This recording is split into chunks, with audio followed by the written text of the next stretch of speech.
Welcome to Not Milk Never Milk. Subscribe if you're lactose intolerant. You start by assembling materials and making the first precise cuts.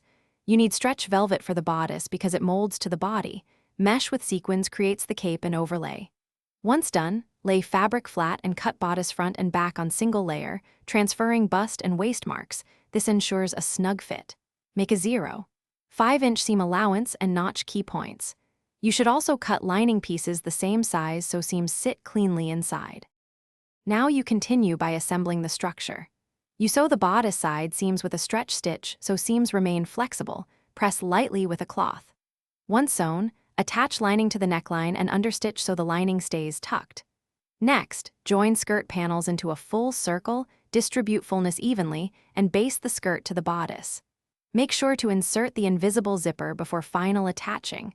This avoids stretching the seam and yields a professional finish by adding the cape and embellishments, then do a careful final fitting. You baste the sequin mesh cape to the back neckline, leaving seam allowances for a clean attachment. This prevents tearing. Once attached, lay out your rhinestone pattern and secure with fabric glue first, then tack with tiny stitches so pieces survive wear. Finally, try the dress on and check hem length and side seams. If the fit is off, taken up to 1/2 inch at the sides. Troubleshooting tip. If zipper puckers, re-sew with stay stitching and stabilize with 1/4 fusible tape. Thanks for watching. If this was helpful, leave a like and consider subscribing. See you next time.